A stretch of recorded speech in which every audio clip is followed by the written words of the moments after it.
চেষ্টা করতে করতে করতে করতে আপনি যদি ব্যর্থতার অতল তলে চলে যান নূহ আলাইহিস সালামের মতো, তখন বলতে হবে রব্বি আন্নী মাগলুবুন ফান্তাসির, আল্লাহ আমি পরাজিত, আমাকে সাহায্য করো। তখন আসহাবুল কাহফের মতো একা থাকতে হবে। আল্লাহ চেয়েছেন এটা। আল্লাহ চেয়েছেন আমরা এই দুনিয়ার জীবনে হালাল খাই, হারামে না যাই। আল্লাহ চেয়েছেন আমরা সুন্নত অনুযায়ী জীবনযাপন করি, সর্বশেষ নবী মুহাম্মদ সাল্লাল্লাহু আলাইহি ওয়াসাল্লামকে আদর্শ নেতা হিসেবে গ্রহণ করি। আল্লাহ চেয়েছেন আমরা তার দ্বীনের দাওয়াত মানুষকে দেই। তা'মুরুনা বিল মা'রুফ ওয়া তানহাউনা আনিল মুনকার, তোমরা শ্রেষ্ঠ জাতি, কুনতুম খায়রা উম্মাহ উখরিজাত লিন-নাস, তোমাদেরকে মানব জাতির কল্যাণের জন্য বের করা হয়েছে। দুটো কাজ দিয়ে, সৎ কাজের আদেশ করবে, অসৎ কাজে নিষেধ করবে। আল্লাহ চেয়েছেন আমরা দ্বীনের দাওয়াত দেই। আল্লাহ চেয়েছেন আল্লাহর জমিনে আল্লাহর দ্বীন প্রতিষ্ঠা হোক, এই ফিকির আমরা করি, এই চিন্তা ভাবনা আমরা করি এবং সেই চেষ্টা করি। আল্লাহ চেয়েছেন আমরা ঐক্যবদ্ধ থাকি, বিভক্ত না হই। আল্লাহ চেয়েছেন আমাদের মেয়েরা যেন পর্দা করে, জীবন চলে গেলেও পর্দা না ছাড়ে। 200টা কুকুর শিয়ালের সামনে দাঁড়িয়ে হলেও যেন পর্দা রক্ষার স্লোগান দেয়। আল্লাহ এটা চেয়েছেন। আল্লাহ এগুলো চেয়েছেন। এগুলো কি আল্লাহর অন্যায়? হে আমার প্রিয় মুসলিম ভাইরা, প্রত্যেকটা ঘটনার পিছনে আমাদের জন্য নিদর্শন আছে। আল্লাহর বান্দা বান্দীদেরকে আল্লাহর দ্বীন থেকে সরানোর জন্য শয়তানি শক্তির অপতৎপরতার শেষ নাই। আপনাকে আমাকে প্রথমে যে কাজটা করতে হবে, তাদের প্রতিটা অপতৎপরতার শেকড় খুঁজে বের করতে হবে, চিহ্নিত করতে হবে, তারপরে আপনাকে সলিউশনে আসতে হবে। তারও আগে আমাদেরকে দুনিয়ার জীবনটাকে গুরুত্বের সাথে গ্রহণ করতে হবে। এই জীবন আমার একটা মাত্র উদ্দেশ্যে আল্লাহ পাক দিয়েছেন, যেন আমি জান্নাতে যেতে পারি। জান্নাতে যাওয়ার পথে যেই আমার বাধা হবে তাকেই আমাকে অ্যাভয়েড করতে হবে, সে যেই হোক না কেন। তারপরে আল্লাহ আমার কাছে যে কাজ চেয়েছেন, ফরজিয়াত, ওয়াজিব সমূহ, সুন্নাত, এগুলোকে আমাকে পাবন করতে হবে। আমাকে ইলম অর্জন করতে হবে, আমাকে জানা অনুযায়ী আমল করতে হবে, আমার পরিবারটাকে গঠন করতে হবে নববীর আদর্শে। আবারও বলছি, গঠন করার ক্ষেত্রে গিয়ে যদি বলতে বলতে দাওয়াত প্রদান করতে করতে করতে করতে কাজ না হয়, আপনি আসহাবুল কাহফ হয়ে যান। এছাড়া কোনো অপশন নাই। নাহলে এই পারিবারিক ফিতনা আপনাকে দিন থেকে সরাই দিক। পারিবারিক ফিতনা আপনাকে দিন থেকে সরাই দিক। আপনাকে তারপরে হালাল রিজিক সার্চ করতে হবে। নিজের জান মাল সময় শ্রম দিয়ে দিনের ফিকির করতে হবে। দিনটা কিভাবে টিকে থাকে, দিন টিকে না থাকলে আমরা টিকে থাকতে পারবো না। এই পৃথিবীতে মুসলিম জাতি সম্মানিত হয়েছে শুধুমাত্র দিনের কারণে। এই দিন যদি আমরা আমাদের খেয়ানত করি, আমরাও আর সম্মানের জায়গায় থাকবো না, লাঞ্ছিত হয়ে যাব। আল্লাহ পাক হেফাজত করুন। আমাদের মা বোনদের প্রতি খাস নজর রাখতে হবে, তাদের দিকে আমাদের খাস নজর রাখতে হবে, তাদেরকে শিক্ষিত করতে হবে, তাদের নিরাপদ পরিবেশের ব্যবস্থা করতে হবে, তাদের মাঝে দিনের হালাকা বাড়াতে হবে। কোনো অপশক্তি যেন ওদেরকে আল্লাহর পথ থেকে সরিয়ে নিয়ে শয়তানের দাসত্ব করাতে না পারে, খেয়াল রাখতে হবে। তাদের আব্রু যেন রক্ষা করার প্রয়াস তারা পায়, এই সুযোগ আমাদেরকে করে দিতে হবে। আমাদের ছেলেমেয়েরা যারা বড় হচ্ছে, আপনার ছেলে আমার মেয়ে, আমার মেয়ে আপনার ছেলে, এদেরকে এমনভাবে মানুষ করতে হবে যেন আগামী 10-20 বছর পরের যে বিশ্বটা আসবে, ওই বিশ্বটাকে যেন ওরা চ্যালেঞ্জ করতে পারে। গরু ছাগল মানুষ করার কোনো দরকার নাই, গবাদি পশু বড় করার কোনো দরকার নাই। এসব বাচ্চা কাচ্চা থাকাচ্ছে না থাকা ভালো। প্রত্যেকটা ঘরে ঘরে একটা করে ইসমাইল তৈরি করেন, প্রত্যেকটা ঘরে ঘরে একটা করে ইসমাইল তৈরি করেন, একটা করে খালিদ তৈরি করেন, একটা করে ওমর তৈরি করেন। বাচ্চা একটা নেন, একটাকে ওমর বানান, প্রয়োজন একটা নেন, একটাকে ওমর বানান। একটা মেয়ে হলে ওই মেয়েটাকে আপনি খাদিজা বানান রাদিয়াল্লাহু আনহা, মারিয়াম বানান আলাইহিস সালাম, খাওলা বানান, সুমাইয়া বানান, একটা বানান।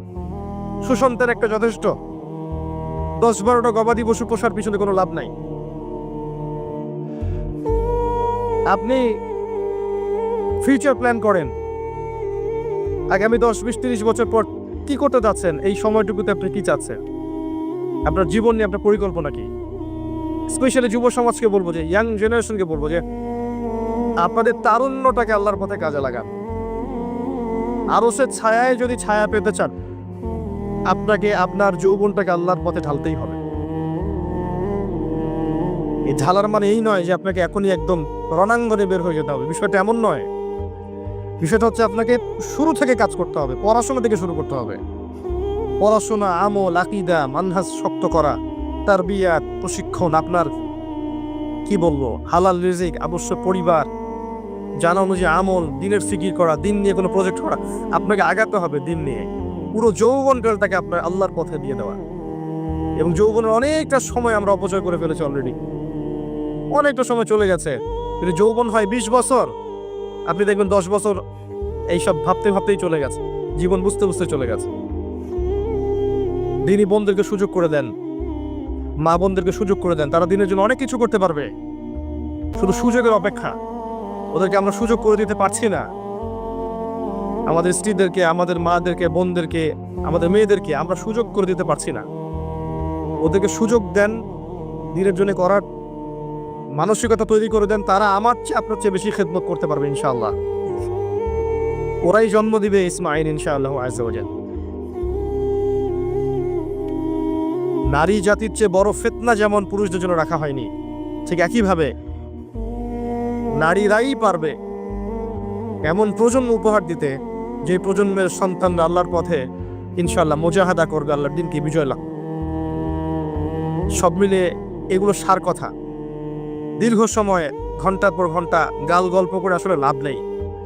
মূল কথাগুলো বুঝতে হবে। মূল কথা হচ্ছে এই যে আমরা মুসলিম জাতি আল্লাহর দাসত্ব করব, আল্লাহ ছাড়া কাউকে ভয় করব না। প্রথম কথা, আল্লাহর জমিনে আল্লাহর বিধান চলবে, আল্লাহর দিন চলবে, এবং এই দিনটা আমরা পালন করব, কারো উপরে ফোর্স করব না, জোর করে চাপিয়ে দিব না। কেউ যদি সৌন্দর্য দিকে আসতে চায়, মোস্ট ওয়েলকাম, আলহামদুলিল্লাহ। যদি নাও আসে, আমরা কারো গলায় তরোয়াল চালিয়ে দিনটা চাপিয়ে দিচ্ছি না। এটা আমাদের আদর্শ নয়। লা ইকরাহা ফিদ-দীন, এটা শয়তানের আদর্শ হতে পারে। যে পেটুয়া বাহিনী দিয়ে হিজাব খুলিয়ে ফেলবে, এটা শয়তানের কাজ হতে পারে, আমাদের কাজ এটা নয়। আমরা আল্লাহর বান্দা, আল্লাহ থেকে এসেছে, আল্লাহ ফিরে যাব। আল্লাহ একটা সময় দিয়েছেন দুনিয়ার জীবন, এই জীবনে আল্লাহ তাআলা যুগে যুগে নবী রাসূল পাঠিয়েছেন। আমরা সর্বশেষ নবীকে পেয়েছি, মুহাম্মদ রাসূলুল্লাহ সাল্লাল্লাহু আলাইহি ওয়াসাল্লাম, এবং কিয়ামত পর্যন্ত তার রেখে যাওয়া কোরআন এবং সুন্নাহর বাইরে কিছু থাকবে না। এর বাইরে হকের কোনো মানদণ্ড নাই। এখন এটাকে আঁকড়ে ধরে আল্লাহর দিনটা নিজে পালন করা, নিজের পরিবারের মধ্যে সাধ্যমতো চেষ্টা করা, প্রতিষ্ঠা করার। যদি না হয়, বারবার বলছে, একা থাকবেন। পরবর্তী প্রজন্মকে মানুষ করা, এগুলোকে আঁকড়ে ধরে একটু হালাল খাওয়া, দুনিয়ার বিষয়গুলোকে কমিয়ে এনে দিনের প্রচার প্রসার প্রতিষ্ঠার দিয়ে আত্মনিয়োগ করা, এবং উম্মার সমস্যাগুলোকে ফাইন্ড আউট করা, সলিউশনের চেষ্টা করা, যার যার জায়গা থেকে চেষ্টা করা। আল্লাহ পাক কোরআনে বলেছেন, ইন তানসুরুল্লাহ ইয়ানসুরকুম, তিনি তখনই তোমাদেরকে সাহায্য করবেন যখন তোমরা আল্লাহর দিনকে সাহায্য করবে। এমনি সাহায্য আসবে না। ইন্নাল্লাহা লা ইউগাইয়িরু মা বিকওমিন হাত্তা ইউগাইয়িরু মা বিআনফুসিহিম। আল্লাহ পাক কোনো কওমের অবস্থা ততক্ষণ পরিবর্তন করেন না যতক্ষণ না ওই কওম তার অবস্থা পরিবর্তন চেষ্টা করে। আর আমরা মুসলিমরা উগ্র নই, আমরা সন্ত্রাসী নই। আমরা সন্ত্রাসী নই। আমাদের চেয়ে নম্র, ভদ্র, বিনয়ী মানুষ পৃথিবীতে পাওয়া যাবে না। হ্যাঁ, যুগে যুগে যখনই মাজলুম হয়েছে মুসলিমরা, তখন অস্ত্র ধরেছে। আর মাজলুম অবস্থায় অস্ত্র ধরার অধিকার মুসলিমদের ছিল, এটা অন্য বিষয়। কিন্তু মিডিয়ার এই কারসাজির মধ্য দিয়ে এই শয়তানের দোসর যারা আছে, এদের সারা বৈশ্বিক এই প্রোপাগান্ডার কারণে ইসলামকে জঙ্গিবাদের ধর্ম, সন্ত্রাসীদের ধর্ম বলার কোনো কারণ নাই। ইসলাম সাম্য আর মানবতার ধর্ম। এখানে সমস্ত বিষয়ের সমাধান আপনি পাবেন ইনশাআল্লাহ আযজা ওয়া জাল। আল্লাহ থেকে এসেছি, আল্লাহ ফিরে যাব। মাঝখানের সময়টুকুতে আমাদেরকে আল্লাহর দাসত্ব করতে হবে। দাসত্ব করার মানদণ্ড কোরআন এবং সুন্নাহ, এবং রোল মডেল ওই যে মুহাম্মদ সাল্লাল্লাহু আলাইহি ওয়াসাল্লাম। ফলো করেন, নিজে পালন করেন, পরিবার এস্টাবলিশ করার চেষ্টা করেন। আপনি আপনার সাধ্যমতো সমাজে দাওয়াতি কাজ করেন। উগ্র হবেন না এবং শৈথিল্যতাবাদীও হবেন না, দুটোই হওয়া যাবে না। একদম গা ছাড়া দিয়ে শৈথিল্যতাবাদী হয়ে যাবেন এমনটাও হবেন না, উগ্রতাও হবেন, মধ্যমপন্থী থাকেন। দিনের বেসিক বিষয়গুলো পালন করেন, অন্যকে পালন করতে উদ্বুদ্ধ করেন। নিজের জান মাল ইজ্জত সময় শ্রম যা আছে এটাকে দিয়ে আল্লাহর পথে একটু চেষ্টা করেন। বিশেষ করে আমাদের যুব সমাজ, আমাদের মা বোনরা এবং আমাদের পরবর্তী প্রজন্ম যারা আসছে, এই 3টা জেনারেশনের দিকে বেশি ফোকাস করেন। তাদেরকে আল্লাহর পথে ফিরিয়ে আনার চেষ্টা করেন, সঠিক দিন বোঝানোর চেষ্টা করেন এবং আমাদের ওলামায়ে কেরামের জন্য বেশি বেশি দোয়া করেন। কিন্তু ওলামায়ে কেরামের মধ্যে আল্লাহ পাক পরিপূর্ণ দিনটাকে দান করেন এবং তাদেরকে দীর্ঘ নেক হায়াত দারাজ করেন, বাঁচিয়ে রাখেন, সমাজের খেদমত করার তৌফিক দান করেন। এবং যাবতীয় দৃশ্য অদৃশ্যের বিপদ আপদ থেকে, ফিতনা ফাসাদ থেকে আল্লাহ পাক যেন আমাকে এবং ওলামায়ে কেরাম সবাইকে হেফাজত করেন, যাতে করে তারা দীর্ঘ সময় পর্যন্ত মানুষকে দিনের সঠিক কথাগুলো বলতে পারে। এবং আল্লাহ পাক যেন তাদের মধ্যে ঐক্য আগে দান করেন। যখন তারা ঐক্যবদ্ধ হবে, দেখবেন ইনশাআল্লাহ জনগণ অটোমেটিকলি ঐক্যবদ্ধ হবে। এবং আগামীর যে সময়গুলো আসছে আরো ফিতনাময়, আরো ফাসাদময়, এইগুলোতে আরো চ্যালেঞ্জিং হবে জিনিসগুলো। ঈমান ধরে রাখা, নামাজ পড়া, তাওহীদে থাকা, সুন্নতে থাকা, পর্দা ধরে রাখা আরো বেশি কষ্টকর হবে। একটা এক্সাম্পল বলে শেষ করছে। অবস্থা এমন এবং অবস্থা হতে পারে এমন, আপনাদের সাগরের পাড়ে চোরাবালি আছে, মনে করেন একটা দেহ চোরাবালিতে পড়ে গেছে। এখন প্রথমে তার টাকনু পর্যন্ত ডুবে গেছে। এখন সে নড়াচড়া করছে এখান থেকে বের হওয়ার জন্য। আশপাশে অনেক মানুষ, এই মানুষগুলো বলছে নড়াচড়া করো না, যদি নড়াচড়া করো তাহলে আরো ডুবে যাবে। কথা বুঝতে পারছেন? সে নড়াচড়া করা বন্ধ করে দিল এবং আশপাশের মানুষ তার হাত ধরে তাকে টেনে তুললো না, বরং আশপাশের মানুষ তাকিয়ে একটা তামাশা দেখলো এবং তাকে বললো নড়াচড়া করো না। সে নড়াচড়া করলো না। কিছুক্ষণ পরে আস্তে আস্তে তার হাঁটু পর্যন্ত ডুবে গেল। অটোমেটিকলি নড়াচড়া না করলেও তো ডুবে না, ডুবে গেল হাঁটু পর্যন্ত। এবার সে ছটফট করছে, আরো বেশি বের হতে হবে আমাকে। আশপাশের সব মানুষ বলছে নড়াচড়া করো না, ডোন্ট মুভ, নড়াচড়া করো না, নড়াচড়া করলেই আরো ডুবে যাবে। আশপাশের সব মানুষ তাকে টেনে তোলার চেষ্টা করলো না। এরপরে তার কোমর ডুবলো, এরপর তার বুকটা ডুবলো, এরপর তার গলা পর্যন্ত ডুবলো। এখন তার মাথাটুকু বাকি আছে। এই মাথাটুকু আপ্রাণ চেষ্টা করছে কিভাবে এখান থেকে বের হওয়া যায়, যান বাঁচানো যায় কিভাবে। এখনো আশপাশের সব মানুষ দাঁড়িয়ে বলছে নড়াচড়া করো না, নড়াচড়া করলে যতটুকু বেঁচে আছো এতটুকু থাকতে পারবে না। এই অবস্থায় যদি সে আরেকটু কাল বিলম্ব করে, আজ হোক আর কাল হোক, তার ওই মাথাটুকু ডুবে যাবে ইনশাআল্লাহ। এই হচ্ছে বর্তমান পরিস্থিতিতে মুসলিমদের অবস্থা। কে ওই দেহটাকে টেনে বের করবে? কাদের এই হিম্মত আছে? কারা সেই মানুষ যারা এই প্রায় ডুবে যাওয়া দেহটাকে টেনে তুলবে এই বিশ্বের মধ্যে? এর চেয়ে ভালো কোনো এক্সাম্পল আমার কাছে জানা নাই। এই যে এক্সাম্পলটা দিয়েছি আমি আপনাদের সাগর পাড়ে গিয়ে শিখেছি। আমার কাছে নিজেকে মনে হচ্ছিল এমন যে আমার অবস্থা হয়তো এমন। একটাই আওয়াজ, নড়াচড়া করো না। নড়াচড়া করলে যতটুকু বাকি আছে এইটুকু ডুবে যাবে। এইটুক আজ না হোক কাল ডুবেই যাবে। যদি শুরুর থেকে নড়াচড়া করত এবং শুরুর থেকে সবাই যদি তাকে হেল্প করত এবং তাকে টেনে তোলার চেষ্টা করত, আজকে ওই উম্মার অবস্থা এমন হতো না। এই করতে করতে করতে করতে আজকে আমাদের এই অবস্থা হয়েছে। আবার আপনারা ফিকির করেন কিভাবে ওই প্রায় ডুবে যাওয়া শরীরটাকে বের করবেন। আমার কোনো ক্ষমতা নাই। যতটুকু ছোট্ট ভাঙ্গাচোর ইলম কালাম আছে এর মধ্যেও আমি 100% কখনো দিতে পারি না। আমি হয়তো 30%, 40% দিতে পারি, বাকি 60-70% দিতে পারি না। আমি এতটুকু শেয়ার করছি, বাকি ফিকির আপনারা করবেন কিভাবে আল্লাহর জমিনে, আল্লাহর দিনের, আল্লাহর এই উম্মাহ মুহাম্মদ সাল্লাল্লাহু আলাইহি ওয়াসাল্লাম উম্মাহকে বাঁচাবেন, তাদের উপকার করবেন, কল্যাণ করবেন। ভবিষ্যতে কি হবে এই উম্মার, কিভাবে হাল ধরবেন, এগুলো আপনারা চিন্তা করতে থাকেন। উম্মার প্রত্যেকটা ব্যক্তির দায়িত্ব আছে এই উম্মাকে বিজয়ী করার জন্য। আর আপনি চিন্তা করেন, আয়নার সামনে দাঁড়ান, আয়নার সামনে দাঁড়াই চিন্তা করেন না যে সারাটা জীবনে 30-32 বছর বয়স হয়ে গেল, 40-50 হয়ে গেল, এই উম্মাহ আপনার কাছ থেকে কি পেয়েছে এখন পর্যন্ত? এই উম্মাহ আপনার কাছে কি পেয়েছে? কয়টা বই পেয়েছে, কয়টা লেকচার পেয়েছে, কয়টা অ্যাসোসিয়েশন পেয়েছে, কয়টা ইকোনমিক প্রজেক্ট পেয়েছে, কয়টা জামা, কয়টা ইমারা, কয়টা দাওয়া, কয়টা মসজিদ, কয়টা মাদ্রাসা, কি পেয়েছে উম্মাহ আপনার কাছে? আমি আপনার কলবে আঘাত করতেই আসছি। আমার কথায় আপনি আঘাত পাবেন আমি জানি। এই আঘাতটা আপনাকে আল্লাহর পথে নিয়ে আসবে ইনশাআল্লাহ। এই আঘাতটা ইনশাআল্লাহ আমাদের এই তরুণ ভাইদেরকে আল্লাহর পথে নিয়ে আসবে ইনশাআল্লাহ।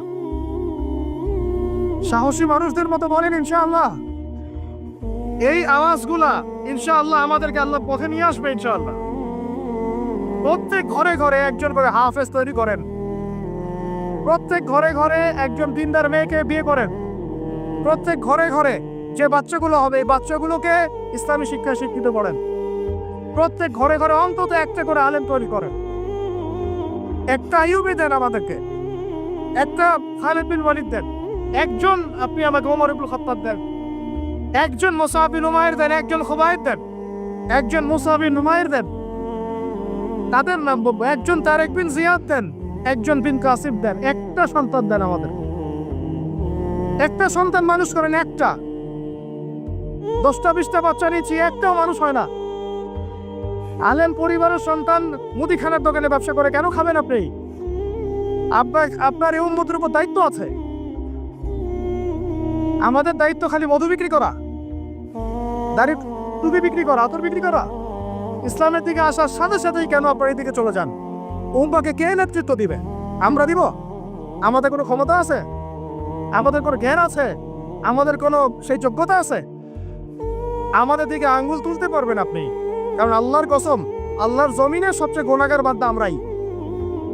যদি আমরা সত্যিকারের নেতৃত্ব প্রদান করার যোগ্যতা অর্জন করতে পারতাম, এতদিনে আমাদের হাতে দিন বিজয় হয়ে যেত। নাই সেটা আমার মধ্যে, নাই সেটা হয়তো আমাদের মধ্যে পারছি না আমরা। আপনাকে দায়িত্ব নিতে হবে। একজন ভাই গার্মেন্টস ব্যবসায়ী, তিনি এত বড় একটা আয়োজন করতে পারেন, তার দায়িত্ব পালন করতে পারেন। আপনারও তো অর্থ সম্পদ আছে, একটা ইসলামিক ইউনিভার্সিটি করেন, একটা বড় একটা মার্কাজুল কোরআন, মার্কাজুল ইলম গড়ে তোলেন, উলামায়ে কেরামদের একটা জামাআত গড়ে তোলেন। কিছু পারেন না, অথেন্টিক বইগুলোকে প্রচার করার ব্যবস্থা করেন, কিছু কিছু অথেন্টিক মিডিয়া প্রডিউস করেন। তোমরা জেনারেল লাইনে পড়াশোনা করে কয়জন বিজ্ঞানী হচ্ছ? একটা সফটওয়্যার আবিষ্কার করতে পারছি না আমরা ইসলামিক। হাতে গোনা যায় অ্যাপস, 3-4টা অ্যাপস ইসলামিক। প্রযুক্তি আমাদের নিজস্ব হাতে তৈরি করা না, আমাদের স্বতন্ত্র মিডিয়া নাই। এই মিডিয়াগুলোতে কিছু হয় না, এগুলো বরং কোনো কোনো ক্ষেত্রে ফিতনাও ছড়ায় বেশি। কারণ আমার কথা মন খারাপ করুন না, কারণ আমি চ্যালেঞ্জ করতেছি আপনাদেরকে, আপনি 1000 জনকে বসান যারা দিন নিয়ে কাজ করতে চাচ্ছেন, তাদের 10% কোরআন তেলাওয়াত সহি না। কোরআন তেলাওয়াত সহি না করে আপনাকে এত বড় দায়িত্ব নিতে কে বললো? আপনি তো বুঝবেন না যে কোনটার সাথে কোনটা দিতে হবে, কি বলা দরকার, কি প্রচার করা দরকার, কি করা যাবে না। বাংলাদেশে আলেমে আলেমে দ্বন্দ্ব লাগানোর জন্য অনেক সময় মিডিয়া দায়ী হয়ে গেছে। কেন এরকম সামনে দিতে গেলেন? অমুককে ধুয়ে দিল তমুক। সে যদি না ধুয়েও দেয় তবু তো আমার মনে হচ্ছে লোকটাকে ভালো মনে করতাম, লোকটাকে আলেম মনে করতাম। এরকম কথা বললে আমার সম্পর্কে আমার মনের মধ্যে একটা খারাপ ধারণা সৃষ্টি হচ্ছে। কেন আপনি সামনে দিতে গেলেন? ওর যখন চোখে পড়বে সে আবার কাউন্টার দিবে, কারণ আমরা তো মন থেকে পবিত্র না, মনের মধ্যে হিংসা দিয়ে ভর্তি। আমি ঘুরেছি, প্রত্যেক মহলেই ঘুরেছে, আমরা এখন পর্যন্ত নফসের তাজকিয়া অর্জন করতে পারি না। মনে আমাদের যে পরিমাণ হিংসা বিদ্বেষ, এই হিংসা বিদ্বেষ নিয়ে কবরে গেলে আল্লাহ পাকের একটা আযাবও মারিতে পারবে না। আল্লাহ মাফ করুক আমাদেরকে। হিংসা নিয়ে যদি মানুষ পরকালে যায়, নেক আমলগুলা আগুনের মতো খেয়ে ফেলবে। নবী সাল্লাল্লাহু আলাইহি ওয়াসাল্লাম বলেছেন। আমরা এটাকে ফরজ করে নিয়েছি নিজেদের মধ্যে। ভাই, আপনারও তো যোগ্যতা আছে, আপনারও তো কিছু করার আছে। একটা অ্যাপস আবিষ্কার করেন, একটা বই লিখেন, একটা মাদ্রাসা করেন, একটা মসজিদ করেন, একটা ইসলামিক ইউনিভার্সিটি করে তোলেন, স্বতন্ত্র ইসলামিক মিডিয়া করে তোলেন। সবচেয়ে বড় কথা, কাজ যেগুলো হয় সেগুলো বিক্ষিপ্ত হয়ে যায়, এগুলো কোনো একটা সূত্রে গাঁথা না। এখানে একটা মাহফিল, ওখানে একটা, ওখানে একটা, ওখানে একটা, এখানে একটা মাদ্রাসা, ওখানে একটা, ওখানে একটা, এখানে একটা। 4 জন 4 ভাবে চিন্তা করেন, 4 জন 4 ভাবে চলেন। এখানে একটা সংগঠন ইসলামিক, ওখানে একটা, এখানে আর একটা, ওখানে একটা। একটা ওয়ান উম্মাহ জামাআহ নাই বাংলাদেশ। তো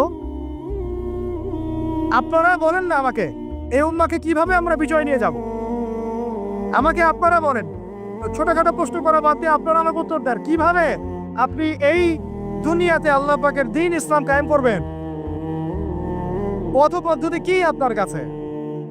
কি পথ পদ্ধতি, কিভাবে শুরু করবেন? তারপরে কি, তারপর কি, তারপর কি, তারপর কি, গন্তব্য কোথায়? আর আমি বলি আপনাদেরকে, গন্তব্য কোথায়? আমাদের গন্তব্য বলেন।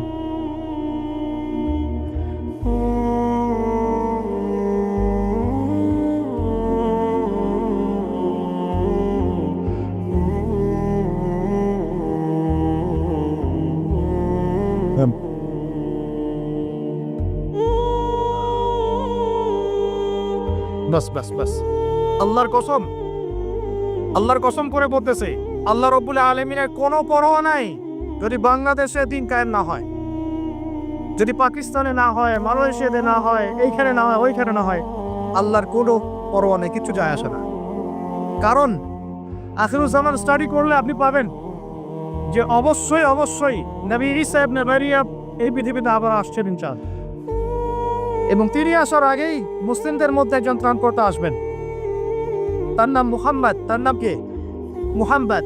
বাবার নামও আব্দুল্লাহ, মায়ের নামও আমিনা। মিল থাকবে বংশের। উঁচু নাক, চওড়া কপাল, নবী সাল্লাল্লাহু আলাইহি ওয়াসাল্লামের চেহারার সাথে সাদৃশ্য থাকবে। মুসলমানদেরকে নেতৃত্ব দিবেন ইনশাআল্লাহ তাআলা। আমি বলছিলাম আল্লাহ পাকে কোনো পরোয়া নাই, কারণ এই হাদিসগুলো স্টাডি করলে আপনি দেখবেন যে মুসলমানদের হাতে আসতে যাচ্ছে ইনশাআল্লাহ। ওইখানে ঈসা আলাইহিস সালাম 40 বছর ইসলামী খেলাফত কায়েম করবেন ইনশাআল্লাহ। খেলাফত নাই, ইসলামের প্রতিষ্ঠার কথা আপনি ভুলে যান। খেলাফত ছাড়া ইসলামী প্রতিষ্ঠার কথা ভুলে যান। ঈসা আলাইহিস সালাম এসে ইরানের সাথে কোনো সন্ধি করবেন না। ইউনাইটেড নেশনসে গিয়ে বলবেন না যে আমাকে একটা স্বাধীন রাষ্ট্র প্রতিষ্ঠার অনুমোদন দেন, তিনি এই কথা বলবেন না। তিনি বলবেন না যে আমাকে ডলার দেন, আইএমএফ এ গিয়ে বলবেন না আমাকে ঋণ দেন, বরং তিনি এই পুরো বৈশ্বিক কুফরি তাগুতি শক্তির গোড়ায় গিয়ে আঘাত করবেন ইনশাআল্লাহ। যতদিন পর্যন্ত এই পুরো বিশ্বে খ্রিস্টানদের যে অ্যালায়েন্স জায়নিস্ট মুভমেন্ট হচ্ছে, ততদিন পর্যন্ত মুসলমানরা স্বাধীন হতে পারে নাই। আমরা এখন পর্যন্ত স্বাধীন হতে পারি নাই, এটাই সত্য কথা। কখন স্বাধীন হবেন আপনি? কখন এই উম্মাহ স্বাধীন হবে? যখন আপনার আমার কথা উঠবে বসবে, তখন যখন আপনার আমার কথায় এই বসবে, তখন যখন আপনার আমার কথায় এই পুরো কুফরি তাগুতি শক্তির উঠবে বসবে, তখন বুঝবেন উম্মাহ স্বাধীন হয়েছে। স্বাধীনতা শুনছেন? বেলাল ইবনে রাবাহ স্বাধীন যখন তাকে পিটানো হচ্ছে, শেকল দিয়ে বেঁধে শেষে টানা হচ্ছে, বেলাল ইবনে রাবাহ সেদিন স্বাধীন ছিলেন, কারণ তিনি আল্লাহ ছাড়া কারো দাসত্ব করেন না। আবু জাহেলের নির্মম নির্যাতন, উমাইয়া বিন খালাফের নির্মম নির্যাতন বেলাল ইবনে রাবাহকে পরাধীন করতে পারে নাই। বেলাল স্বাধীন আঘাতের মধ্যে। সুমাইয়া স্বাধীন। সুমাইয়ার নাম শুনেছেন? আমাদের বোনদাতার নামই জান। ওরা জানে কি প্রোডাক্ট আসলো বাজারে, কোন পার্লারে গেলে কি পাওয়া যায়, কোথায় গেলে কি হয়, কোন মার্কেটে গেলে কি পাবো। মার্কেট ভর্তি মহিলা দিয়ে, ভর্তি মহিলা দিয়ে, গার্মেন্টসও তো ভর্তি মহিলা দিয়ে। পদটা কতটুকু মেনটেন হয় সেটাও ভাবতে হবে। জব করতে দোষ নাই, জব করতে দোষ আছে, পদটা কতটুকু ভাবতে হবে না? আমরা যে বস্তুবাদী, এটা আমাদের রাস্তাগুলি প্রমাণ করছে। আমরা আমাদের বাড়ি ঘরগুলো চকচকা করছি, আর সরকারের রাস্তাগুলো ভেঙে ফেলতেছি। এখন ওই রাস্তাগুলো তৈরি করে দেওয়ার দায়িত্ব আমাদের। দায়িত্ব আমাদের না? অবশ্যই আমাদের, কেন আমরা তো খেয়ানত করলাম। সরকারি মাল দরিয়ামে ডাল, এরকম চিন্তা করলাম। ওদিকে যেতে চাচ্ছি না। বোনরা শোনেন, ভাইরাও শোনেন, সুমাইয়া স্বাধীন। কখন স্বাধীন? যখন আবু জেহেল তাকে বলছে যে তুই এই জন্যই ইসলাম কবুল করেছিস যে মুহাম্মাদের সৌন্দর্য দেখে তুই তার প্রেমে পড়েছিস। নাউজুবিল্লাহ সাল্লাল্লাহু আলাইহি ওয়াসাল্লাম কি বলেছে? বলেন, তুই মুহাম্মাদের সৌন্দর্য দেখেই মনে হয় তার প্রেমে পড়েছিস। নাউজুবিল্লাহ, আস্তাগফিরুল্লাহ। সুমাইয়া রাদিয়াল্লাহু আনহা তখন বাধা, হাত পা বাধা, হাত পা বের করার কোনো অপশন নাই, বাধা আছে। এক জটলা থুতু মুখে একত্রিত করে আবু জাহেলের মুখের উপর থু করে থুতু দিয়ে দিয়েছে। আর আপনারা তো জানেন যে একটা থুতুতে অনেক কিছু হয়, হয় না? একটা থুতুতে অনেক কিছু হয়। এক থুতুতে ইমানদার মুনাফিক আলাদা হয়ে যায়। এক থুতুতেই ইমানদার মুনাফিক আলাদা হয়ে যায়। সুমাইয়াও থুতু দিয়েছিল আবু জাহেলের মুখে। এবার আবু জাহেল কি করেছে শুনে। আবু জাহেল, তার কাছে একটা বর্ষা ছিল, বর্ষা চেনা যায়, বর্ষা সামনে অংশ চোখা, এটা দিয়ে সুমাইয়া রাদিয়াল্লাহু আনহার লজ্জাস্থানে আঘাত করে তাকে শহীদ করে দিয়েছে। ব্যথা অনুভব করলেন না? আমি জানি করেন নাই, কারণ সুমাইয়া আপনার কেউ না। সুমাইয়া আপনার কেউ না। সুমাইয়া আমার বোন না, সুমাইয়া আমার স্ত্রী না, সুমাইয়া আমার মা না, সুমাইয়া আমার খালা ফুফু চাচি মেয়ে কেউ না। এই কারণে আমাদের আঘাত লাগে নাই। যদি আমাদের এই দেহটা যে অবশ, আমাদের উম্মার যে দেহটা যে অবশ, এটা তো বোঝা যায় চলমান বিশ্ব রাজনীতি দেখলেই। বিশ্বের যে কোনো জায়গায় মুসলিমরা আঘাত পাচ্ছে, মার খাচ্ছে, নির্যাতিত হচ্ছে, দোয়াও তো মুখ দিয়ে বেরো হয় না। তাদের স্মরণে একদিন কেউ রোজা রেখে একটু দোয়াও করে না, নামাজ একটু দোয়াও করে না, দুটো কথাও বলে না, কোনো মানববন্ধনও নাই, কোনো প্রতিবাদও নাই, কিছুই নাই। মানে পুরো দেহটাই প্যারালাইজড, শেষ, অবশ অনুভূতি। আর প্রত্যেকটা বর্ডার এক একটা অনিকেট প্রান্তর, যেখানে অনুভূতিগুলোর ব্যবচ্ছেদ করা হয়েছে, ফিলিংসগুলোকে ব্যবচ্ছেদ করে ফেলে দেওয়া হয়েছে, ফিলিংস নাই। সুমাইয়ার কথা শুনে আমাদের লাগলো না, কারণ সুমাইয়া আমার মেয়ে না, আমার মেয়ে আয়েশা তো আর না, আমার মেয়ে মারিয়াম তো আর না, আমার ছেলে ওমর উসমান তো আর না। সুমাইয়া তখন স্বাধীন, যখন তাকে বর্ষায় শহীদ করা হলো, সে স্বাধীন, জান্নাতে চলে গেল। জুলাইবিজ একজন সাহাবী ছিলেন, ছোটখাটো মানুষ, ইসলাম কবুল করে আসছেন খায়বার যুদ্ধের দিন। নবী সাল্লাল্লাহু আলাইহি ওয়াসাল্লাম তার হাতে তাকে তলোয়ার দিয়েছেন এবং তাকে যুদ্ধে মানে অগ্রগামী যে সৈনিকরা থাকে প্রথম কাতারের দিকে, সেখানে থাকার মানে চান্স দিয়েছেন। তাকে মানুষ বিয়ে করতে চাইতো না, কারণ তার চেহারা সুরক্ষা খুব একটা ভালো লাগে না, বংশ নিচু, মানুষের একটা থাকে না প্রেস্টিজ ইস্যু, তার মনে কষ্ট। নবী সাল্লাল্লাহু আলাইহি ওয়াসাল্লাম একদিন প্রস্তাব পাঠালেন, তাকে চিঠি দিয়েছে, তুমি এই চিঠিটা নিয়ে অমুক গোত্রে যাও, গিয়ে বলো যে আমি বলেছি তোমাকে যেন মেয়ে দেয়। তখন তারপরেও মেয়ে দিতে চাচ্ছে না, কিন্তু সেই মেয়ে শুনেছে যে আল্লাহর নবী সুপারিশ করেছে, আমার যৌবনের উপর ধিক্কার জড়িয়ে আমি এই সুপারিশ না রাখি। তিনি বললেন জুলাইবিজ যেমনই হোক চেহারা, আমি তাকে বিয়ে করতে রাজি আছি। তিনি বিয়ে করলেন, সংসার শুরু হলো। এই সাহাবী খায়বার যুদ্ধে শহীদ হলেন। নবী সাল্লাল্লাহু আলাইহি ওয়াসাল্লাম তার চারপাশে দেখলেন, তার চারপাশে 12 জন ইহুদির লাশ পড়ে আছে। কয়জন? একাই 12 জনকে হত্যা করেছে এই সাহাবী। আল্লাহর নবী তাকে নিজের হাতে কোলে নিয়েছেন, কোলে মানে তার দেহটা এরকম ছিল আর খুব লম্বা চওড়া না, নিজের হাতে কোলে নেওয়ার মতো নিয়ে নিজ হাতে তিনি তাকে দাফন করলেন আর বললেন যে আমার এই সাহাবীর জন্য হুরে নেইনরা তাদের দরজা খুলে দিয়েছেন। তিনি তখন স্বাধীন। ওমর ইবনে খাত্তাব তখন স্বাধীন। কখন স্বাধীন? ওমর রাদিয়াল্লাহু আনহু যে কোরআন খুলে সূরা তাহা পড়ছেন, তাহা পড়তে পড়তে তার ভিতরে ফিলিংস চলে আসলো যে না, এটা আল্লাহর পক্ষ থেকে আসছে। তিনি বলছেন খুসুনি ইলা রাসূলিল্লাহি ওয়া আসহাবি, আমাকে আল্লাহ রাসূলের কাছে নিয়ে চলো, তার সাহাবীদের কাছে নিয়ে চলো। তাকে নিয়ে যাওয়া হলো। ভিতরে হামজা ছিলেন রাদিয়াল্লাহু আনহু, তাকে টেনে নিয়ে আসলেন ভিতরে, বলছেন তরোয়াল নিয়ে আসছো কি জন্য? হ্যাঁ, আলা তানতাহি হাত্তা ইয়াজআল আল্লাহু বিকা কারিয়া, ততক্ষণ পর্যন্ত কি তুমি ক্ষান্ত হবে না যতক্ষণ আল্লাহর গজব না আসছে তোমার উপরে? ওমর ইবনে খাত্তাব বলছেন ইয়া রাসূলুল্লাহ, হে আল্লাহর রাসূল, জিতুকা উমিনু বিল্লাহি ওয়া রাসূলিহি, আমি আপনার কাছে এসেছি আল্লাহ এবং আপনার প্রতি ঈমানদার হয়ে এসেছি। ওয়া বিমা জিতা বিহি মিন ইনদিল্লাহ, এবং আপনি আল্লাহর পক্ষ থেকে জানিয়ে এসেছেন এই কোরআনের প্রতি ঈমানদার হয়েই আমি আপনার কাছে এসেছি। আশহাদু আল্লা ইলাহা ইল্লাল্লাহ ওয়া আশহাদু আন্না মুহাম্মাদান আবদুহু ওয়া রাসূলুহু। কালিমা পড়লেন, মুসলিম হলেন, স্বাধীন হলেন, আগে পরাধীন ছিলেন। বুঝতে পারছেন না কথা? এরপরে তিনি সবার দরজায় গিয়ে নক করলেন, আবু জাহেলের বাসায় নক করে বলছেন হাল আলিমতা আন্নী কদ আসলামত, তুমি কি জানলা যে আমি ইসলাম কবুল করেছি? আবু জাহেল, তুমি কি জানলা, শুনলা যে আমি ইসলাম কবুল করেছি? আরেকজনের বাসায় যান, উমাইয়া বিন খালাফ, হাল আলিমতা আন্নী কদ আসলাম, তুমি কি জানলা আমি ইসলাম কবুল করেছি? ওয়াত্তাবা'তু মুহাম্মদ সাল্লাল্লাহু আলাইহি ওয়াসাল্লাম, আমি আল্লাহর রাসূলের ইত্তেবা করেছি।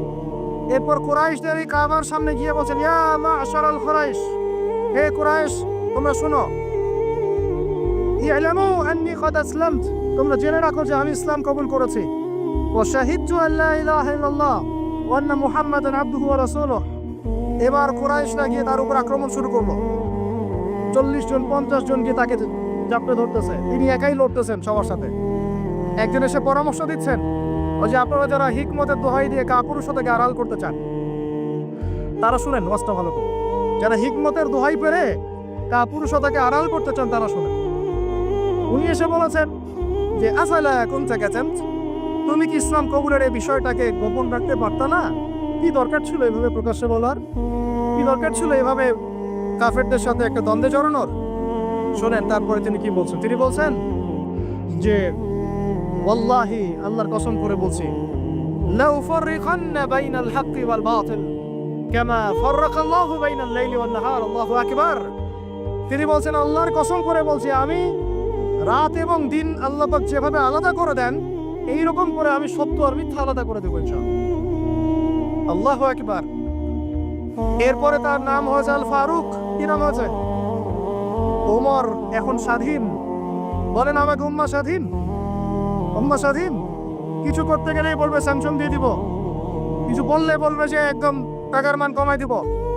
আরো কিছু যদি বলতে চায় আমাদের প্রশাসন, গভর্নমেন্ট, তারা যদি আরো বড় পদক্ষেপ নিতে চায়, প্রশাসন গভর্নমেন্ট যদি বলতে চায়, বলতে পারে বা বলে ওই ইউনাইটেড নেশনসে গিয়ে যে আমরা আমাদের দেশ থেকে আমাদের সেনাবাহিনী পাঠাবো গাজায় গিয়ে আমাদের পক্ষে, আমাদের মুসলিমদের পক্ষে যুদ্ধ করবে, এই কথা যদি বলতে পারে বা বলে, দেখবেন তাদের সমস্ত শক্তি দিয়ে বাংলাদেশকে আক্রমণ করে ফেলছে।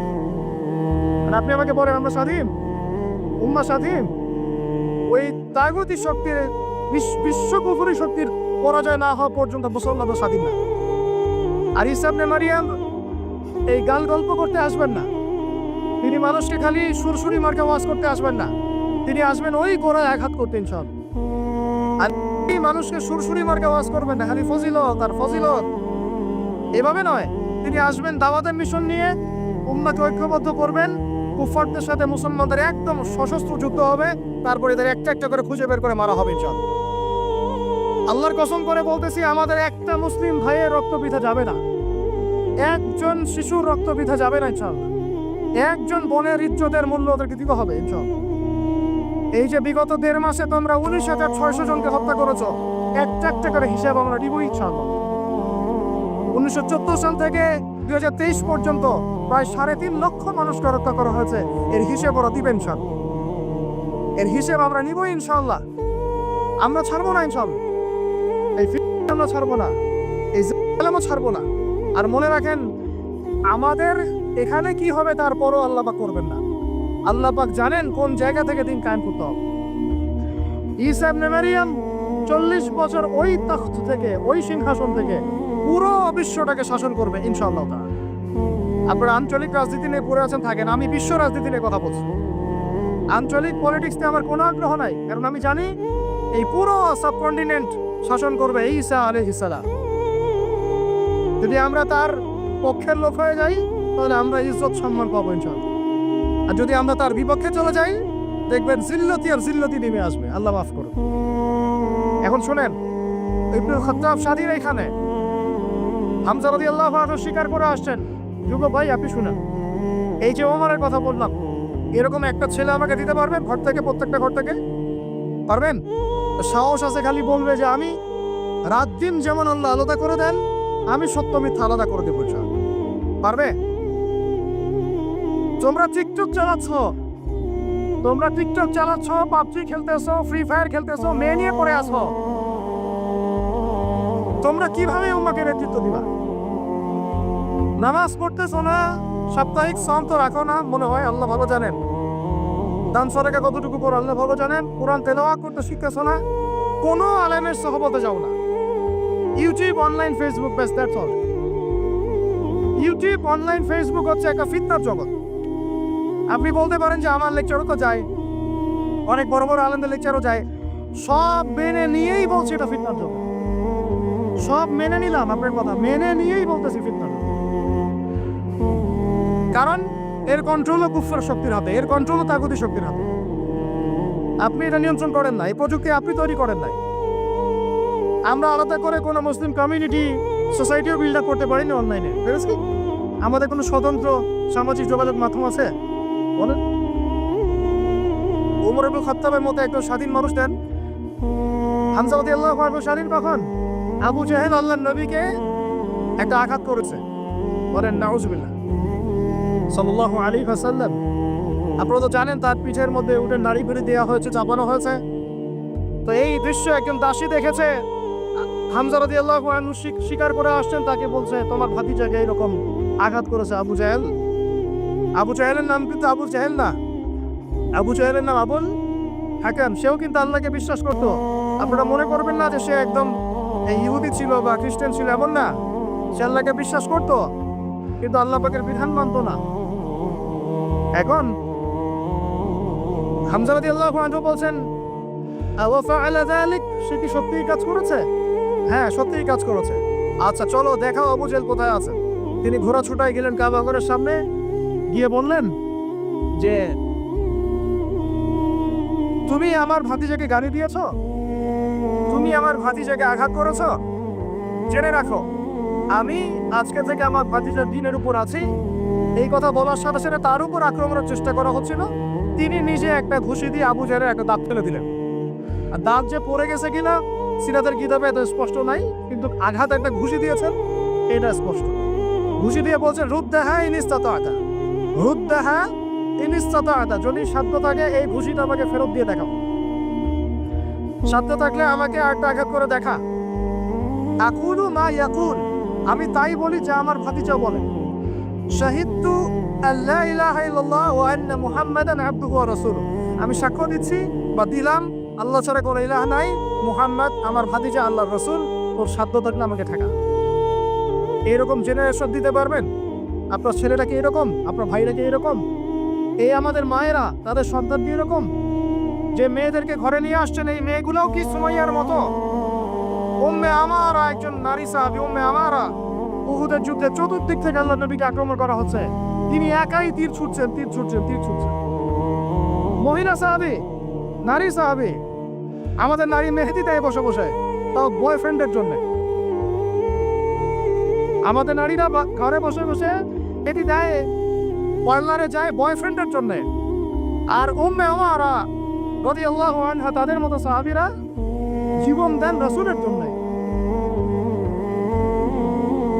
স্বাধীনতা এই যে তারা স্বাধীন, আল্লাহর দাসত্বের অধীনে তারা কাউকে পরোয়া করতেন না। তখন উম্মাহ ছিল স্বাধীন। আর কি, আর কার কয়জনের কথা বলবো আপনাদেরকে? মুসআব বিন উমাইর, বিখ্যাত সাহাবী, তরুণ সাহাবী, দায়ী মানুষ, এত দামি পারফিউম ইউজ করতেন, এটা এখনকার লাখ টাকা কোটি টাকার দাম হবে। বিত্তশালী পরিবারের, এই যে বিত্তশালী পরিবারের সন্তানরা শোনেন, আপনারা তো বাইক দাঁড়ায় বেড়ান, গাড়ি ড্রাইভ করে বেড়ান, মাঝখানে অ্যাক্সিডেন্ট করে দেন, কেসও খান না, বাপের টাকা আছে পার পেয়ে যান, ইয়াবা খান, তারপরে গিয়ে মেয়ে নিয়ে ফুর্তি করেন। জেনা নিত্য নৈমিত্তিক ব্যাপার। একটা মেয়েকে পিছনে ওঠান, 7 দিন ঘোরেন, আবার চেঞ্জ করেন, 7 দিন পরে আরেকটা নেন। মুসআব বিন উমাইরও ধনীর সন্তান ছিলেন, ধনীর দুলাল। যখন ইসলাম এসেছে, কোরআন এসেছে, শুনেছেন তিনি ইসলাম কবুল করেছেন। মা সম্পত্তি থেকে বঞ্চিত করেছে, তাকে চাটাইয়ের মধ্যে চড়িয়ে নিচে আগুন দেওয়া হতো, ধোঁয়া দেওয়া হতো, আযাব দেওয়া হতো পারিবারিকভাবে। তিনি যখন নবীর কাছে আসলেন, নবী তাকে বললেন তুমি মদিনায় যাও। কোথায়? মদিনায় গিয়ে দাওয়াতি কাজ করো। মদিনায় দাওয়াতি কাজ করতে লাগলে তার একক দাওয়াতে মদিনার 75টা পরিবার ইসলাম কবুল করেছে। এই যে মদিনায় যে ইসলামের আপনি জয়জয়কার দেখছেন, এটা মুসআব বিন উমাইর রাদিয়াল্লাহু আনহু দাওয়াতের একটা ফসল, আল্লাহ রাসূলের দোয়া। কয়টা পরিবার? এই 75 পরিবার এসে বায়াত করলেন নবীর কাছে। তারপরে নবী হিজরত করলেন মদিনায়। এমনি এমনি হয়নি, এগুলো প্রেক্ষাপট। ওই মুসআব বিন উমাইর রাদিয়াল্লাহু আনহু উহুদের যুদ্ধে শহীদ হচ্ছেন, তার গায়ে তখন 50টার বেশি তরবারের আঘাত আছে। কয়টা বেশি মাকবার ওখানেই আছে, দেখে আসেন। তিনি স্বাধীন। ওই ময়দানে যারা সেদিন ছিলেন, ওই শনিবার সকাল 10টা থেকে, ওটা তো শাওয়াল মাসে, তাই না? শাওয়াল না, রমজানের পরে শাওয়াল মাসে যুদ্ধ হয়েছে। শাওয়াল মাসে 10 তারিখ মেবি, হ্যাঁ 10 তারিখ 9 তারিখ সিরাত কারা পড়েছেন, 9 বা 10 সকালবেলা যুদ্ধ হচ্ছে। ওই সময় পৃথিবীতে যারা ওই সময় যুদ্ধ করছে মুসলমানদের পক্ষে, আল্লাহর জমিনের মধ্যে সবচেয়ে শ্রেষ্ঠ মানুষ তারা, সবচেয়ে শ্রেষ্ঠ জীবন, শ্রেষ্ঠ মৌত। ওখানে তারা উঠবেন, তখন তাদের গা থেকে মেশকম্বরের ঘাম ছুটতে থাকবে। মারেফত থাকলে আপনিও পাবেন, অন্তরের মধ্যে কলুষতা থাকলে আপনি পাবেন না, তো স্বাভাবিক। এখন মুসাব বিন উমাইর কি পরাধীন না স্বাধীন? বলেন, তিনি কি পরাধীন না স্বাধীন? স্বাধীন মুসাব বিন উমাইর। আরেকজনের কথা শুনেন, বলতে থাকলে আপনাদের সারা রাত ফজর হয়ে যাবে। জাফর ইবনে আবি তালেব নাম শুনেছেন? জাফর ইবনে আবি তালেব শুনেন, এটা শুনেন। অনেকে অনেক দলিল দেয়, এই দলিলগুলো শুনেন, এগুলো শুনেন। 3টা গোত্র ছিল মদিনায়। কয়টা ভাই? একটা বনু কুরাইজা, বনু কাইনুকা, বনু নাজির। বনু কুরাইজা, বনু কাইনুকা, বনু নাজির, এই 3টা গোত্রের সাথে আমাদের চুক্তি ছিল। আমরা একটা সনদের মধ্যে ছিলাম। গাদ্দার এরা সনদ ভঙ্গ করলো, ঠিক যেমন করে তারা আক্রমণ করছে এইভাবে। সনদ ভঙ্গ করলে বনু কাইনুকার বাজারে আমাদের এক মহিলা সাহাবী, তিনি বোন গিয়েছেন হাজতে, সোনার দোকানে। ইহুদি তাকে বলছে নিকাব খোলো, সে নিকাব খুলছে না, খুলবে না। ইহুদি দুষ্ট, ষড়যন্ত্র করে তার কাপড়ের একটা অংশ রশি দিয়ে গিট বেঁধে দিয়েছে। আমাদের তিনি এবার উঠতে গিয়েছেন, সদর একটু খুলে গেছে, নাউজুবিল্লাহ। চিৎকার করে উঠেছেন। পাশে ছিলেন এক আমাদের আনসারী সাহাবী, আওয়াজ শুনেছেন। সেই আওয়াজ শুনে এক মুহূর্ত দেরি করে নাই, মদিনায় ফিরে এসে নবীর কাছে পারমিশনও চান নাই। বুঝেন, দলিল বুঝেন। তিনি এক মুহূর্ত দেরিও করেন নাই, মদিনায় ফিরে গিয়ে নবীর কাছে পারমিশনও নেন নাই। তার কাছে একটা খোঁড়া তরোয়াল ছিল, বের করেছেন, গর্দানে একটা কোপ দিয়ে গর্দান নামাই দিয়েছেন। সাহসীদের মতো বলেন আল্লাহু আকবার। বাস বাস বাস বাস বাস, আমি তবেই খারাপ ফেলবো। বাস বাস ভাই, বসেন বসেন বসেন বসেন, আমি টপিক হারাই ফেলবো। আমি দলিল দিচ্ছি আপনাকে, এই সাহাবী নবীকে গিয়ে জিজ্ঞাসা করেন না, করেছেন? পরামর্শ নিয়েছেন? তার সামনে তার বোনকে এইভাবে কিস করা হয়েছে, এক মুহূর্ত দেরি করেন নাই, গর্দান নামাই দিয়েছে। এবার মিলে ওই সাহাবীর উপর আক্রমণ করে ওই সাহাবীকে শহীদ করে দিয়েছে। নাই, শেষ, ওনাকে মেরে ফেলেছে। তারপর এই কেসটা নবীর দরবারে আসলো। নবীর দরবারে আসার পরে নবী সাল্লাল্লাহু আলাইহি ওয়াসাল্লাম সাহাবীর ব্যাপারে কোনো সমালোচনা তো করলেনই না। সাহাবী, তুমি ভুল করেছো, আমাকে জিজ্ঞেস করে করো নাই, আমার পরামর্শ কেন নাও নাই, এগুলো তো বললেনই না। বরং তার অন্যান্য সাহাবীদেরকে বললেন, সবাই যুদ্ধের বর্ম করে বের হও, বনু কাইনুকাকে আক্রমণ করতে হবে। এখন আপনি দেখছেন 3 মাসে 19,600 জন, 3 মাসে, সরি 3 মাস কিসের, 1.5 মাসে 19,600 জন। আর এখানে একজন মুসলিম ভাই, একজন মুসলিম বোনের ইজ্জতের বিনিময়ে নবী সাল্লাল্লাহু আলাইহি ওয়াসাল্লাম পুরা বনু কাইনুকাকে একদম সমূলে উৎপাদিত করে মদিনা থেকে বিতাড়িত করে। ওই উম্মার সাথে এই উম্মার কোনো সম্পর্ক আছে? ওই আরবের সাথে এই আরবদের কোনো সম্পর্ক আছে? ওই স্বাধীনতার সাথে এখনকার এই পরাধীনতার কোনো সম্পর্ক আছে?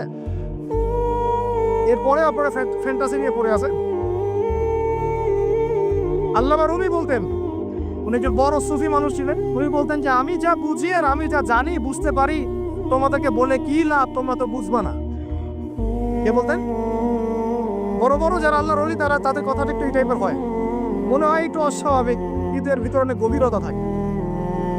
আমি নিজেও এই কথা বলতেছি, আমরা যা বুঝি, যা বুঝতেছি, যা দেখতেছি, তা আপনাদেরকে বলে বোঝাতে পারবো না, বলেই বা কি লাভ, আপনি হয়তো বুঝবেনও না।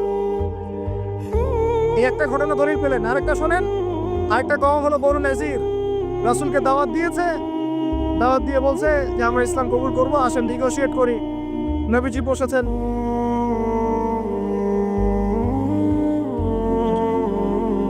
আমি গুটিয়ে নিচ্ছি, এই 2-3টা কথা বলে গুটিয়ে নিচ্ছি, শোনেন। নবী সাল্লাল্লাহু আলাইহি ওয়াসাল্লাম গিয়েছেন দাওয়াত দিতে বনু নাজিরের সিঁড়ির মধ্যে, এটাকে বলে দেয়ালে হেলান দিয়ে আছেন। উপর থেকে এরা চাকি আছে না, চাকি, আমরা ধান ভাঙে আগেকার মাহারা বোনেরা, বড় বড় যে লোহার আর পাথরের, এইগুলো উপর থেকে ফেলে তাকে হত্যা করার চেষ্টা করেছিল বনু নাজির। কোন গোত্র? বনু নাজির। আল্লাহ নবী জিবরাইল আলাইহিস সালামের মাধ্যমে জানতে পারলেন, সেখান থেকে উঠলেন, উঠে বললেন যে ঠিক আছে, বনু নাজিরকে আমরা অবরোধ করব। 1.5-2 মাস অবরোধ করে রাখা হলো। সূরা হাশরে পড়ে দেখেন। এরপরে এরা নিজেদের ঘরবাড়িগুলো কাঁধে করে নিয়ে মদিনা থেকে বিতাড়িত হলো। বনু নাজির দলিল নাম্বার 2। 3 বনু কুরাইজা বাকি আছে, শুধু একটা এখন বনু কুরাইজা। বনু কুরাইজাকে বলা হয়েছে আমাদের সাথে থাকবে, অন্যদের সাথে যাইতে পারবো না। Okay fine. খন্দকের যুদ্ধে 10,000 সেনাবাহিনী নিয়ে আবু সুফিয়ান আক্রমণ করেছে মদিনা, অবরোধ করে রেখেছে। এই সুযোগে বনু কুরাইজা কুরাইশদের সাথে মিলে আমাদের সাথে গাদ্দারি করবে। আল্লাহ নবী যুদ্ধ শেষ করে বনু কুরাইজায় গিয়ে কেউ আসরে নামাজ পড়বে না, ওদের সাথে গিয়ে মীমাংসা করতে হবে। তারপরে ওখানে গিয়ে ওদেরকে অবরোধ করা হলো। সাদ বিন মুআজ রাদিয়াল্লাহু আনহু হাতে এই বনু কুরাইজার একজন বালেক যারা ছিল এদের সবার গর্দান নামানো হয়েছে। এটা বনু কুরাইজা, বনু কাইনুকা, বনু নাজির, তিনটা বড় বড় গোত্রের সাথে আমাদের যুদ্ধ হয়েছে নবী জীবিত থাকাকালীন। কি কি শুনিয়ে দেখেছেন। আর এখন আপনি দেখছেন বিগত 100 বছর 1914 থেকে 2023 পর্যন্ত মার তারা দিতেই আছে, মুসলমান খাইতেই আছে। 4বার বড় বড় যুদ্ধ হয়েছে। যুদ্ধ এই 4টাতে মুসলমানদের মোটামুটি পরাজয়। এখন মোটামুটি 78 থেকে 80% জায়গা ওদের। এখন কি নতুন করে এই জিহাদটা ওখানে ফরজ হয়েছে না আগে থেকে ছিল? ওদেরকে বের করে দেওয়ার পর, 3টা গোত্রকে বের করে দেওয়ার পর খায়বারে তারা কিছু বাকি ছিল। আলী রাদিয়াল্লাহু আনহু হাতে পতাকা দিয়ে বললেন খায়বারে যাও, আক্রমণ করো। এই নাইম দুর্গ তুমি জয় করবে ইনশাআল্লাহ। খায়বারের মারহাব ছিল একজন বীর, একাই 10 জনের সাথে লড়তে পারে। আলী ইবনে আবি তালেবের তরোয়ারের আঘাতে ওর মাথার উপর থেকে তরোয়াল দিয়ে এইভাবে বসে গেছে মাটিতে, মানে দেহটা এইভাবে দ্বিখণ্ডিত হয়ে গেছে। ওদেরকে তারপরে বের করে দেওয়া হয়েছে। তারপর নবী সাল্লাল্লাহু আলাইহি সাল্লাম বলেছেন তার ইন্তেকালের কয়েকদিন আগে যে আমার ইন্তেকালের পর তোমরা বাকি যে অবশিষ্ট যারা আছে এদের সবাইকে জাজিরাতুল আরব থেকে বের করে দিবে। কে বলেছেন এটা বলেন? এখন তারপর ওমর রাদিয়াল্লাহু আনহু ওটা জয় করেন, আমাদের আন্ডারে থাকে। 1099 সালে ক্রুসেডাররা গিয়ে ওটা আবার দখল করে। তার মোটামুটি ভাবে 80 থেকে 90 বছরের মধ্যেই 1176 নাকি 87 1176 দিকে আইয়ুবী রাহিমাহুল্লাহ গিয়ে সেটা আবার জয় করেন। তারপরে আবার ওখানে লড়াই হয়েছে। তারপরে আবার গিয়ে আপনার মামলুকদের ভূমিকা আছে, চেঙ্গিদের ভূমিকা আছে, তুর্কিদের ভূমিকা আছে, ওসমানীয়রা আবার দখল করেছে। এই সিলসিলা চলতে 1914 সালে গিয়ে তারা এই ব্রিটেনের সহযোগিতায় এই জায়গাটা দখল করেছে। কত সালে? এই তো 1914 সালে। আর দখল করার পর থেকে এখন এই বিগত 100 বছরে ওখান থেকে তারা বিশ্বের সব নিয়ন্ত্রণ করা শুরু করেছে। জায়গা দখল থেকে শুরু করে মুসলিম ভাইদেরকে দমন, আমাদের বোনদেরকে ধর্ষণ, শিশুদেরকে হত্যা, জমি উপরে ফেলা, কি না করেছে। এখন তারা ওখানে শাসন প্রতিষ্ঠা করতে চাচ্ছে। এরাই তারা যারা বিশ্বকে শাসন করবে। শেষ জামানার কনসেপ্ট না জানলে আল্লাহর কসম আপনি ওয়ার্ল্ড অ্যাফেয়ার্স বুঝতে পারবেন না। এখন শেষ করে দেয় এই কথা থেকে, দেখুন তারা বিগত 100 বছরে ওখানে যা করেছে বা করে যাচ্ছে, এরপরেও যদি আমাদের টনক না নড়ে, আমরা যদি মনে করি যে আমরা তো খুব ভালো আছি, তাহলে আল্লাহর কসম আমরা এখন উম্মাও বুঝি নাই, স্বাধীনতাও বুঝি নাই। আমাদের সবাইকে বুঝতে হবে পুরো মুসলিম উম্মাহ একটা দেহ। আমরা নিজেদের বেসিক ঠিক করব, অর্থনীতি ঠিক করব, আমাদের পরিবার ঠিক করব, আমাদের দাওয়াতের মোটিভটা ঠিক করব। এই ইস্যু পাগল জাতি হব না, মূল জায়গায় থাকার চেষ্টা করবো ইনশাআল্লাহ। আস্তে আস্তে সেই প্রজন্ম আসবে ইনশাআল্লাহ। আমি না পড়ি, আপনি না পড়েন, আমাদের পরের জেনারেশন পারবে ইনশাআল্লাহ। বা তারপর একদিন না একদিন বাইতুল মুকাদ্দাসে আমরা নামাজ পড়বো ইনশাআল্লাহ। বাইতুল মুকাদ্দাসে সালাত আদায় না করা পর্যন্ত আমাদের শান্তি নাই। বাইতুল মুকাদ্দাস বিজয় না হওয়া পর্যন্ত এই মুসলিম উম্মাহর ঘুম নাই। কারণ তারা মুসলিমদেরকে ঘুমাতে দিবে না। তারা মুসলিমদেরকে ভাগ করে ফেলবে, বিভিন্ন মতবাদে ভাগ করে ফেলবে। তারা মুসলিমদেরকে স্যাংশন দিবে, অর্থনৈতিকভাবে পঙ্গু করে ফেলবে, মিডিয়া নিয়ন্ত্রণ করে ফেলবে, ওরা টেকনোলজি নিয়ন্ত্রণ করবে। মুসলিমদেরকে তারা দাঁড়াতে দিবে না যতক্ষণ পর্যন্ত বাইতুল মুকাদ্দাস পাচ্ছেন না। আর এখন এই ইস্যুগুলো নিয়ে কথা বললে মুসলমানদের মধ্যে এক শ্রেণীর মুনাফিক তারা আমাদের বিপক্ষে কথা বলা শুরু করে। এই জাতির এখন চিনতে আশা করি বাকি নাই যে মুসলিমদের মধ্যে কত মুনাফিক ঢুকে গেছে। কোনো দলের সাথে আমাদের কোনো দ্বন্দ্ব নাই, আমাদের দ্বন্দ্ব হচ্ছে কথিত মুনাফিকদের সাথে, যারা এই চলমান সংকটের মধ্যেও মুসলমানদের পক্ষে না গিয়ে জালেমের পক্ষ নিচ্ছে। এই চলমান সংকটের মধ্যেও মাজলুমদের পক্ষ না নিয়ে যারা জালেমের পক্ষ নিচ্ছে, এদের সাথে আমার কোনো সম্পর্ক নাই, আপনাদেরও সম্পর্ক থাকার কথা না, এই উম্মারও সম্পর্ক না। আল্লাহর কসম, ইনশাআল্লাহ আমাদের সন্তানদের হাতে বাইতুল মুকাদ্দাস বিজয় হবে ইনশাআল্লাহ। এখন আপনি আমি সেই দায়িত্ব পালন করবো কিনা সেটা আমাদের বিষয়, আমাদের কর্তব্য কি সেটা আমাদের বুঝতে হবে। এইসব ফ্যান্টাসি বন্ধ করেন, এইসব উপরি স্লোগান বন্ধ করেন, এবং আই ওয়াজ শোডাউন সব বন্ধ করেন। সবাই 5 ওয়াক্ত নামাজি হয়ে যায়, আল্লাহ তৌফিক দান করেন। সবাই মিলে তাহাজ্জুদ গুজার হয়ে যায়, আল্লাহ তৌফিক দান করেন। আল্লাহ পাক সবাইকে হালাল খাওয়ার তৌফিক দেন। সবাই অর্থনীতি ঠিক করে ফেলাই, সবাই দাওয়াতের মেহনতে লেগে পড়ি। আল্লাহ যাকে যা দিয়েছেন তাই দিয়ে দিনের খেদমত করেন। এক ভাইকে আল্লাহ পাক টাকা দিয়েছেন, টাকা দিয়ে করেন। জমি দিয়েছেন, জমি দিয়ে করেন। জ্ঞান দিয়েছেন, জ্ঞান দিয়ে করেন। আপনাকে আল্লাহ পাক মসজিদ মাদ্রাসা দিয়েছেন, তাই দিয়ে করেন। যৌবন দিয়েছেন, যৌবন দিয়ে করেন। লিখতে পারেন লিখেন, বলতে পারেন বলেন, চিন্তা করতে পারেন করেন। যা আপনাকে আল্লাহ দিয়েছেন তাই দিয়ে দিনের খেদমত করেন। আল্লাহ পাক আপনাদের সবাইকে তৌফিক দান করেন, আমিন। আর শেষ কথা হচ্ছে এই যে উম্মার কথা আমরা বললাম, আমরা এখনো পুরোপুরিভাবে কুফফারদের নিয়ন্ত্রণ থেকে এখনো বের হতে পারি নাই। যদি বের হতে চাই, আল্লাহ পাক আমাদেরকে অবশ্যই রাস্তা দেখাবেন ইনশাআল্লাহ। যদি আমাদের নিয়ত ঠিক থাকে, ইখলাস ঠিক থাকে, প্রচেষ্টা ঠিক থাকে, এবং আমাদের মানহাজ কর্মপদ্ধতি ঠিক থাকে, আল্লাহ রাব্বুল আলামিন আমাদের সমস্ত তরুণ ভাইদেরকে কবুল করেন, আমিন। আর এই সবগুলো কথা আপনি বুঝবেন জুমার দিন সূরা কাহফ তেলাওয়াত করলে ইনশাআল্লাহ। আর এই জুমায় যে আমলগুলো কথা বলেছি এর সাথে সূরা কাহফ অ্যাড করে নেবেন। সূরা কাহফ না পড়ে জুমার দিনকেও শেষ করবেন না। আল্লাহ রাব্বুল আলামিন আমাদের সবাইকে এই উম্মাহকে পরিপূর্ণরূপে সাথী করার তৌফিক দান করেন।